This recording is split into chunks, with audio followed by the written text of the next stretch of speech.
parallelle blodstrømme, sådan som træk på strømmet over klapperne. Det ser også godt ud.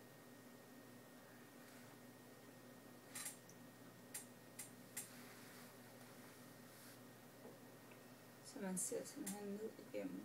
Jeg er simpelthen tværsnit, ikke også? Og så prøver jeg så at fylde hjertet og karnet, der udgår fra hjertet her.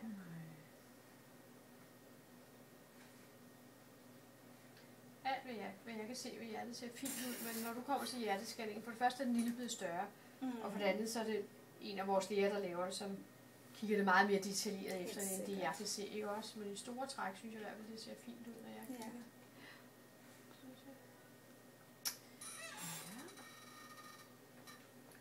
Så laver vi den lidt større igen her. Det er simpelthen tværsnit på højt ved hjertet. Ryggens knogler her, og ribbenene og maven fortil, ikke? Så går det længere ned. Det er dens mavesæk, der kommer der. Navlestedet her. Kigger efter maven og filer helt herned foran. Ned til bækkenet. Benene begynder at dukke op. Den sorte der, det er urinblæren. Så kigger jeg på karret nede i urinblæren.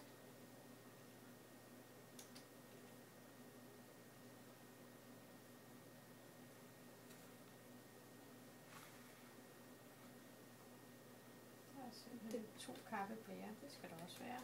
Det er benene, der det er så benene, der begynder at komme her. Jeg tror, vi vil dreje en gang om hjørnet her. Det er så benene, der kommer her. Lårene, knæene, underbenene og 2 fødder. Se der, ikke? Det ene ben, det andet ben, knæene, underbenene og ned til fødderne hernede. Lige fra fodsålen af, og den anden lige fra siden af. Så skal der måle den lårbensknogle, det er den hvide streg der. Måler jeg, hvor lang den er. Og knæet her. Så på den der. 3 cm. Det er også helt normalt. Og lige bag ryggen på den lille. Jeg ser, hvor den lille har sin nyre henne.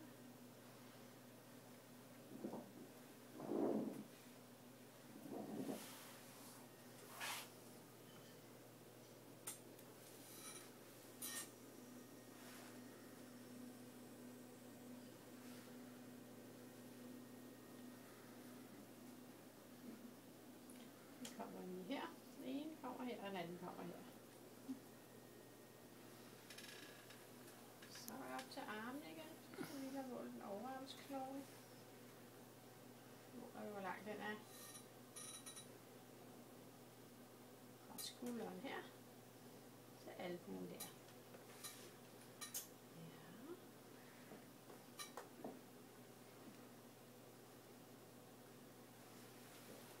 Så er jeg oppe i hovedet igen.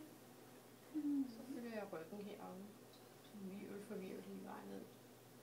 Så der er fint huddække, der ikke er noget, der kunne høre det der. Lige vejen ned til bækkenet her. Og op igen. Det ser også fint ud. Så skal vi lige måles rundt om sin mave. Så vi ser, hvor tyk den er. Så du måler simpelthen over det hele. Det gør jeg simpelthen. Så du kan faktisk gå hen og lave en model bagefter. Ja. Jeg sad også og tænkte på, at et af billederne var så flotte, så man skulle næsten male det. Ja. Så ser man kan se, at den vokser fint med det hele, ikke? Men alt ser bestemt fint ud hos den. Så skal jeg se, hvor du har din moderkage. Det er det lysegrå, der ligger her. Den ligger ud imod din mave og lidt over i højre side. Så kigger jeg, hvor langt den går ned. Den stopper i fin afstand inden livmoderhalsen. Den ligger ikke ned foran sin livmoderhals. Det ser også godt ud.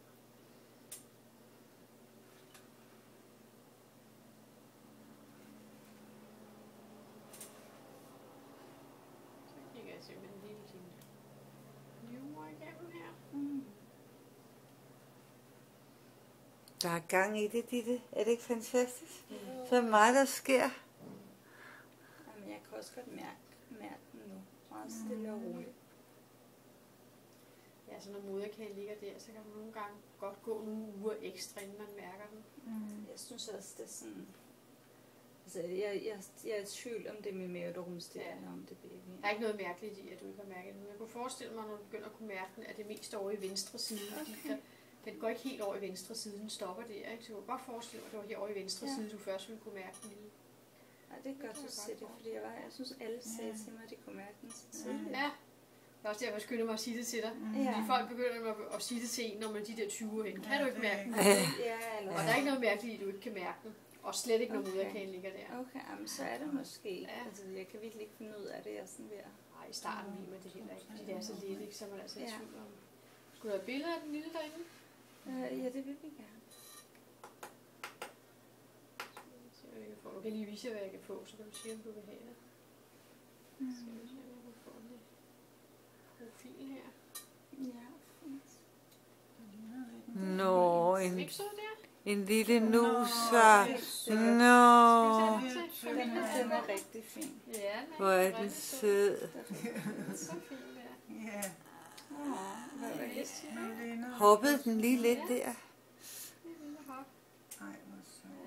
Ja, så fin der. Nej, og hjertet. Hvor er armene henne? Ja, det kan man så ikke se nu.